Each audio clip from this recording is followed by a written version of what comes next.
जी, तो हम डिस्कस कर रहे थे ऑपरेटर मेथड ओवरलोडिंग को।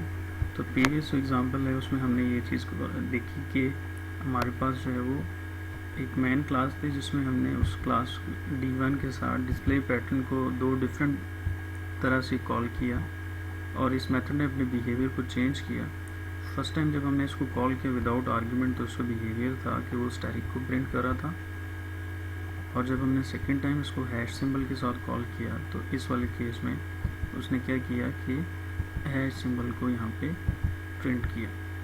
ठीक है, तो ये इसका जो है वो क्या था, मल्टीपल बिहेवियर था जो हम यहाँ पे डिस्कस कर रहे थे। तो हमने ये कहा कि पॉलीमॉर्फिज्म को हम दो डिफरेंट कैटेगरीज में डिवाइड कर रहे हैं। पहला हमने ये कहा कि हम उसे कंपाइल टाइम पॉलीमॉर्फिज्म कहते हैं, और दूसरा हमने ये कहा कि हम उसे रन टाइम पॉलीमॉर्फिज्म कहते हैं। और कंपाइल टाइम पॉलीमॉर्फिज्म की पहली एग्जांपल मैंने अभी यहाँ डिस्कस की है जिसमें हम मेथड ओवरलोडिंग की बात करते हैं, और सेकंड एग्जांपल में अब हम जो है वो ऑपरेटर ओवरलोडिंग की बात करेंगे। और ऑपरेटर ओवरलोडिंग का जो कॉन्सेप्ट है वो ये है कि हम जो है वो बिल्ट इन ऑपरेटर्स के बिहेवियर को हम क्या कर सकते हैं, चेंज कर सकते हैं। यानी कि हम ये कह रहे हैं कि some operators in Java have behave differently in with different operands। तो ये एग्जांपल जैसे मैंने पहले भी कही थी कि प्लस ऑपरेटर जो है वो is overloaded to perform numeric addition as well as string concatenation. यानी इसका मतलब ये है कि जो प्लस ऑपरेटर है उसका अपना एक बिहेवियर है जो हर लैंग्वेज में डिफाइंड है कि वो नंबर्स को क्या करता है, ऐड करता है। लेकिन इसी प्लस ऑपरेटर के बिहेवियर को ओवरलोड करके यानी चेंज करके अगर मैं स्ट्रिंग कंकैटिनेशन कर लूँ, अगर मैं किसी ऑब्जेक्ट को ऐड करवा सकूँ, अभी दो ऑब्जेक्ट्स को हम प्लस के साथ ऐड नहीं कर सकते। प्रीवियस एग्जांपल में D1 को मैं ऐड नहीं कर सकता D2 के साथ प्लस सिंबल के साथ। क्यों? क्योंकि उसका अपना बिल्ट इन जो बिहेवियर है वो न्यूमेरिक एडिशन है। वो क्या है, न्यूमेरिक एडिशन। और उसका जो बिल्ट इन बिहेवियर है स्ट्रिंग्स के लिए जो है वो ओवरलोड हुआ है, और वो क्या करता है, उसको कंकैटिनेट करता है। यानी इन शॉर्ट अगर मैं समराइज करूँ तो मैं ये कह रहा हूँ कि जो बिल्ट इन ऑपरेटर्स हैं उन ऑपरेटर के बिहेवियर को अगर हम चेंज करके उनसे कोई नया काम हम परफॉर्म करवाएं, नया कोई टास्क उससे हम अचीव करवाएं, तो इस कॉन्सेप्ट को हम कहते हैं ओवरलोडिंग। ठीक है, यानी प्लस का जो ऑपरेटर है बिल्ट इन बिहेवियर है उसका ऐड करना, इंटीजर्स के लिए उसका बिहेवियर है ऐड करवाना, स्ट्रिंग्स के लिए उसका बिहेवियर है कंकैट करवाना। तो अगर मैं ये प्लस का ऑपरेटर किसी क्लास के साथ यूज़ कर लूँ, लेट से मैं यहाँ पे ये कहता हूँ कि फॉर एग्जांपल मैं ये करना चाह रहा हूँ कि लेट से यहाँ पे हम बात करते हैं, तो मैं ये करना चाह रहा हूँ कि फॉर एग्जांपल मेरे पास एक क्लास है और वो जो क्लास है वो स्टूडेंट की तो क्लास है। ठीक है, S1 एक ऑब्जेक्ट है और इसी तरह से मेरे पास क्या है, S2 जो है वो एक ऑब्जेक्ट। ठीक है, अब मैं आपको पता है कि S1 के साथ अगर मैंने कोई फंक्शन कॉल करना हो तो मैं कैसे लिखता हूँ, मैं लिखता हूँ S1 डॉट सेट, कोई फंक्शन आ गया, ऐसे ही ना। और अगर मैं ये कहूँ S2 डॉट सेट, तो ये फंक्शन आ गया। मैं ये कह रहा हूँ कि अगर मेरे पास एक इंट a है उसकी कोई वैल्यू है 10, और एक इंट b है उसकी कोई वैल्यू है फॉर एग्जांपल, तो मैं ये चीज़ कर सकता हूँ a प्लस b,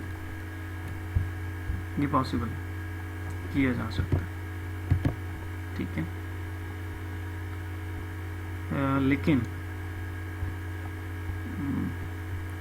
लेकिन जो है मैं ये चीज़ तो कर सकता हूँ कि मैं a प्लस बी करूँ और उसका मेरे पास एक आंसर आ जाए। लाइक मैं ये कह रहा हूँ int sum is equal to a plus b. लेकिन क्या ये पॉसिबल है कि मैं लिखूँ S1 प्लस S2? ठीक है, और मैं उसको किसी स्टूडेंट टाइप के किसी तीसरे वेरिएबल S3 में सेव करा लूँ, तो ये जो चीज़ है ना, ये वाली चीज़ ये पॉसिबल नहीं, अभी फ़िलहाल पॉसिबल नहीं। क्योंकि अगर मैंने S1 और S2 को ऐड करना हो तो मैं प्लस के साथ नहीं कर सकता। हाँ, मैं ये कर सकता हूँ कि मैं function no S1 dot add और उसको पैरामीटर में क्या पास कर दूँ, मैं S2 पास कर दूँ। तो अभी तक जो हमारा बिहेवियर है, हम जो फंक्शंस को कॉल करते हैं वो इस तरह से कॉल करते हैं। लेकिन अगर मैं ये चाह रहा हूँ कि ये जो काम जो कि मैंने S1 डॉट ऐड के साथ किया, ये मैं करना चाह रहा हूँ प्लस के साथ, यूँ कॉल करना चाह रहा हूँ, तो वो ज़्यादा आसान है।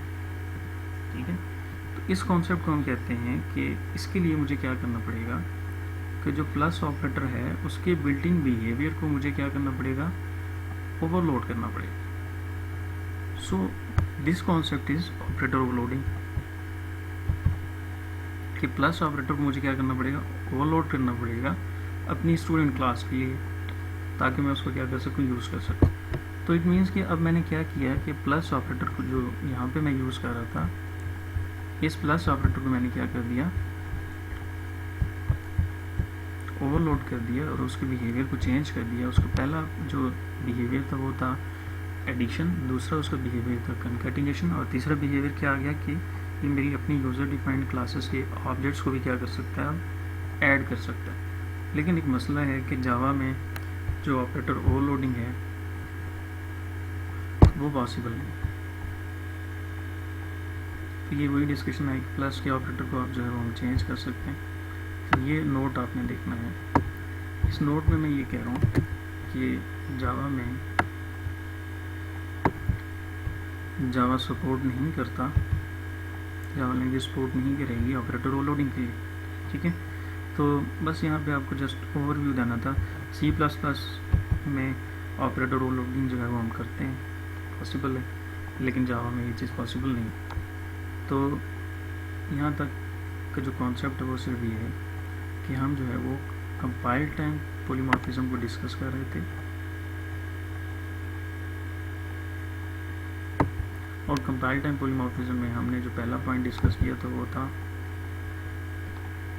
मेथड ओवरलोडिंग, और दूसरा हमने अभी जो है वो डिस्कस किया है ऑपरेटर ओवरलोडिंग। और ऑपरेटर ओवरलोडिंग चूँकि जावा में हम नहीं कर सकते, इसलिए मैं इसकी एग्जांपल आपके साथ शेयर नहीं कर सकता। सो अब जो है वो हम मूव करेंगे रन टाइम पॉलीमॉर्फिज्म की तरफ, और नेक्स्ट हम जो है वो देखते हैं कि रन टाइम पॉलीमॉर्फिज्म को हम कैसे अचीव कर सकते हैं।